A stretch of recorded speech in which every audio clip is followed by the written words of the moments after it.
Assalamualaikum warahmatullahi wabarakatuh. Palawargi penak deui sareng Adi di channel Fatiyahu. Kalaresan Abdi ayeuna tepang sareng Ibu Aulia Malik di bidang ekonomi kreatif, karena materi kita sekarang akan membahas tentang ekonomi kreatif yang ada di Kota Garut, apa saja dan gimana. Sebelum kita melanjutkan perbincangan kita akan mengungkap riwayat kerjanya Ibu selama di Disparbud seperti apa. Ibu, mangga.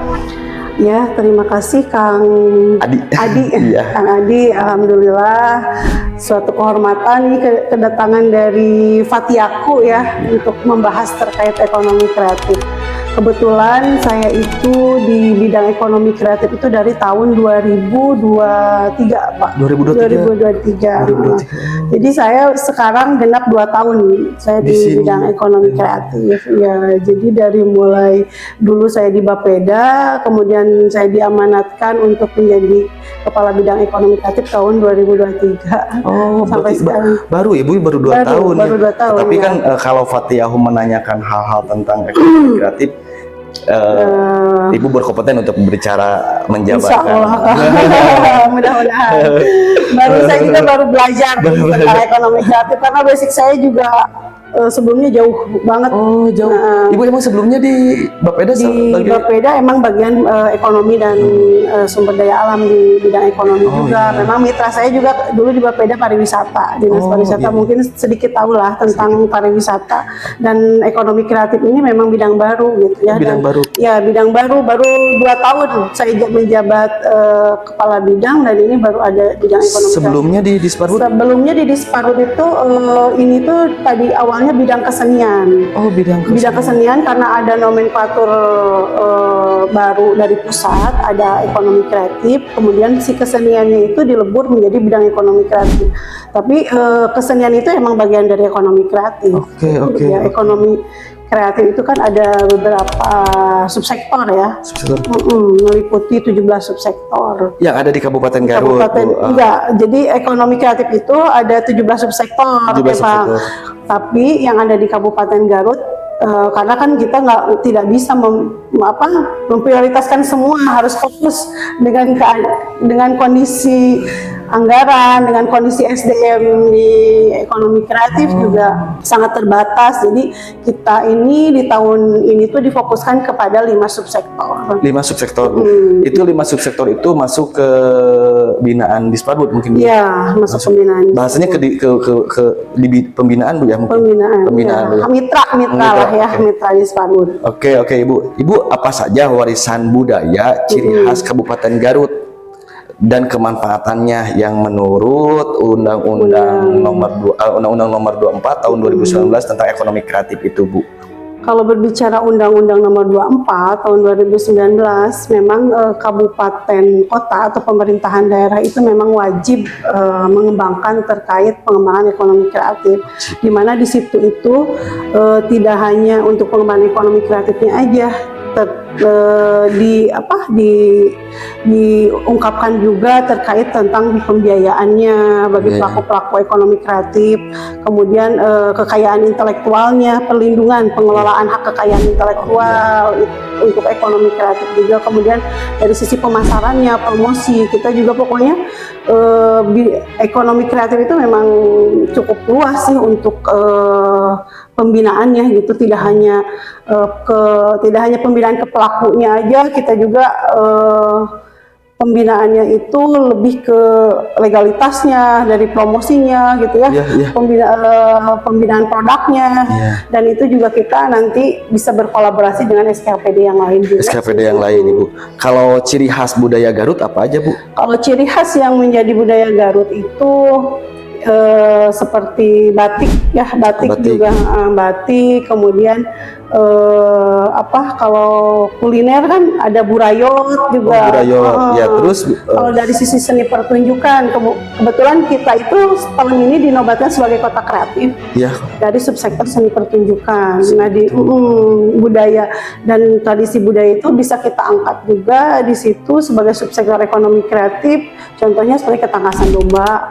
Ketangkasan domba itu sebagai subsektor ekonomi kreatif dari subsektor seni pertunjukan. Seni pertunjukan. Seni pertunjukannya itu yang berupa kayak adu domba. Adu domba, ketangkasan. Jadi sekarang bukan disebut adu domba lagi. Sekarang jadi kan kalau adu domba itu kesannya konotasinya ini ya negatif. Jadi sekarang ini disebutnya seni ketangkasan domba. Seni ketangkasan domba. Kemudian ada silat. Ada silat. Nah, itu kan masuk budaya iya. Kabupaten Garut juga. Dan itu juga seni ketangkasan domba udah ada Verdanya juga. Udah dilindungi.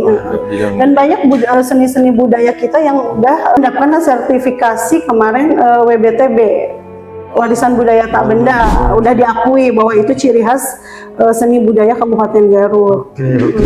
Itu Bu kayak ngawubuh, nyanet, nah itu masuk seni pertunjukan. Tadi ada yang 5 sektor Bu ya. Itu yang termasuk ke 5 sektor itu Bu? Iya, termasuk seni budaya. Yang satu tuh kayak batik. Yang kalau subsektornya itu disebutnya kalau dalam ekonomi kreatif ya kuliner, kriya, kemudian fashion, seni pertunjukan, film atau fotografi gitu ya. Oh, kayak mungkin Bu ya? Ya, itu masuk seni pertunjukan. Ya, itu masuk ke ekonomi kreatif. Subsektor seni pertunjukan. Ya, kayak gitu.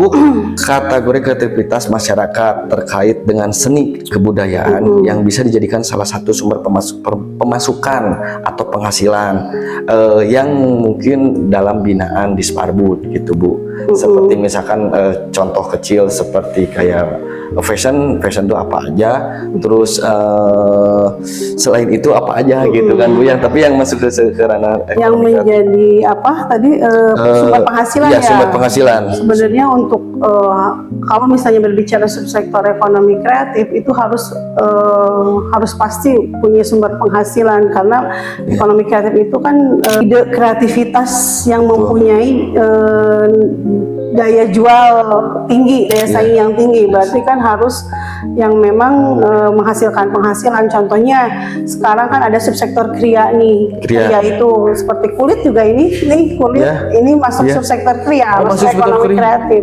Tapi kulit yang bagaimana nih yang bisa menjadi daya jual yang tinggi, berarti kan membutuhkan kreativitas dan ide-ide yang memang harus beda dengan yang lain. Kan di Garut banyak yang jual kulit ya, banyak sekali. Tapi yang bisa menjadi daya saing daerah itu seperti apa, kulit yang dimodifikasi seperti apa gitu. Kalau bisa si pelaku usahanya yang punya desain sendiri gitu, model kulit sendiri.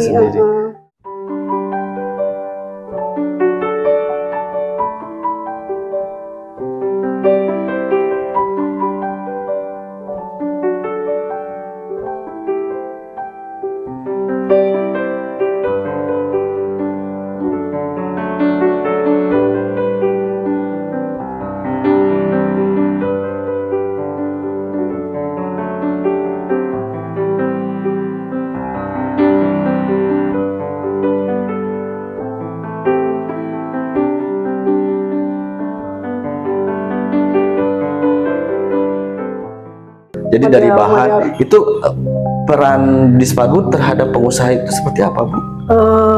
Peran Disparbud sekarang ini kebetulan di tahun ini nih untuk subsektor kriya kulit kita mendatangkan ekspert dari Itali untuk membina pelaku-pelaku usaha kulit itu, bagaimana pelaku usaha kulit itu bisa berdaya saing nggak hanya di nasional tapi di internasional, sampai kita melakukan pelatihan dari mulai pemilihan bahan, penyamakan, kemudian sampai desain bahannya, modelnya, sampai penjahitannya seperti apa, kemudian sampai detail-detailnya kayak misalkan aksesorisnya harus seperti apa, harus warnanya bagaimana. Pokoknya kan kalau berbicara tentang fashion itu berbicara tentang detail gitu ya, luas gitu ya. Sampai kemarin juga udah pernah dilakukan tahun kemarin dan alhamdulillah berhasil Pak. Kemarin kebetulan sama Kemenkop Kementerian bekerja sama dengan Yayasan Poppy Darsono, dan itu sekarang tahun 2024 saya adopt, dan memang hasilnya kemarin itu memang sangat bagus dan mendatangkan buyer juga, sampai kita pelaku usaha juga kewalahan untuk bisa nggak memproduksi 5.000 dalam satu bulan, ya. dengan kualitas seperti ini sebenarnya, dan itu juga kan bisa menaikkan harga harga produknya mereka. Itu artinya Bu, ketika ada permintaan gitu dari pihak Disparbud, artinya kan ada orang yang pemilik perusahaan itu orang si pemilik perusahaan itu binaan dari Disparbud tersebut Bu, atau enggak? Iya, kita ada di Disperindang itu ada bisnis matching nanti. Jadi kita juga berkolaborasi dengan Disperindang juga, ada nanti dipertemukan dengan buyer gitu, buyer yang investor. Kebetulan kemarin karena kita sekarang juga karena kita bekerja sama dengan Poppy Darsono yang menjadi jembatannya Bu Poppy-nya. Bu Poppy kan koleganya banyak ya, nggak hanya di Indonesia, di internasional juga. Ternyata dia bawa barang hasil karya pelaku ekonomi kreatif di Garut, ternyata memang diminati di luar gitu.